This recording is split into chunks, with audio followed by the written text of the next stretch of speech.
নমস্কার বন্ধুরা, welcome to my new blog. আমি এখান থেকে মাটি নিয়ে নিচ্ছি। আমি এটা দিয়ে প্রদীপ বানাবো।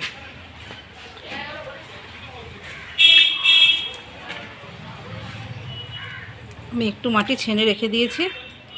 আমি আর একটু মাটি ভালো করে ছেনে নেব। আমি মাটিটা ভালো করে ছেনে নিচ্ছি।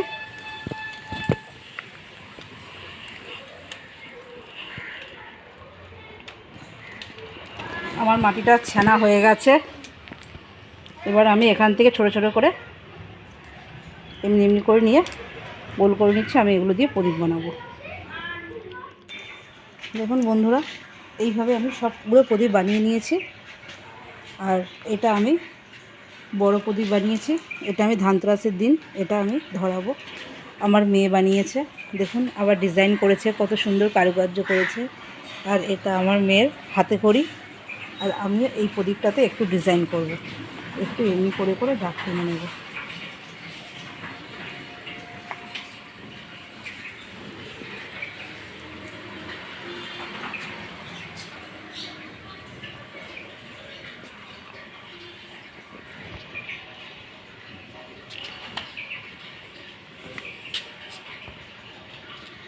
আর এই প্রদীপগুলো আমি সন্ধেবেলা ধরাবো।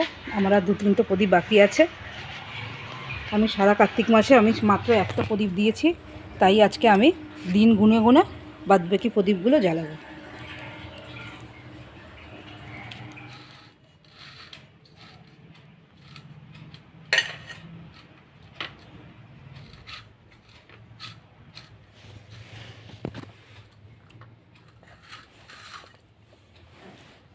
আমি প্রদীপগুলো বানিয়ে রেখেছিলাম। এবার আমি প্রদীপগুলো এগুলো তুলো বাকি আমি সলতে বানিয়ে নিচ্ছি। এবার সব কটা প্রদীপ আমি এমনি করে সলতে বানিয়ে তেল ঢেলে দেবো। এটা কার্তিক মাস, তাই আমি একটা মাত্র প্রদীপ দিয়েছি। বাদ বাকি দিনগুলোর প্রদীপগুলো আজকে দিয়ে দেবো। এক এক দিনে এক একটা করে গুনে গুনে আমি সব কটা প্রদীপ দিয়ে দেবো।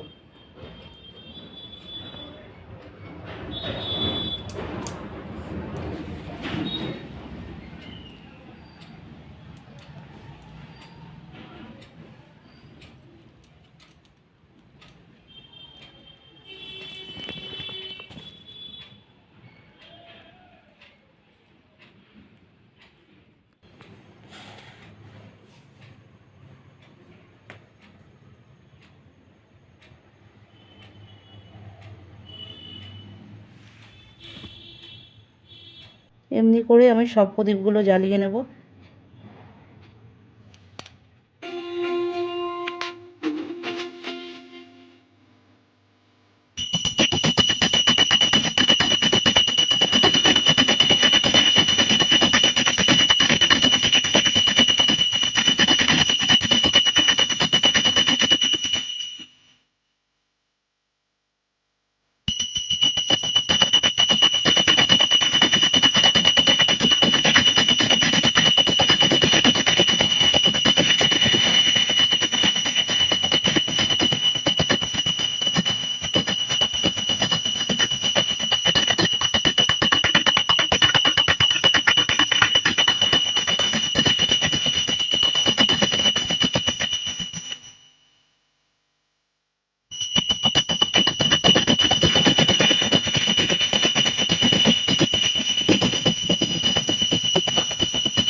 এখন বন্ধুরা এইভাবে আমি কার্তিক মাসে দীপদান করলাম। যতদিন হয়েছে আমি গুনে গুনে, আজকে 19 তারিখ, আমি একটা দিয়েছিলাম আর আজকে 18টা দিলাম, আমার 19টা কমপ্লিট হয়ে গেল। এবার বাদ বাকি যে দিনগুলো আছে আমি প্রতিটা দিনই একটা করে দীপদান করব। আপনারা যদি পারেন করবেন, এতে সংসারে সুখ শান্তি আসবে, সংসার ভালো থাকবে এবং আপনাদের খুব ভালো হবে। নমস্কার।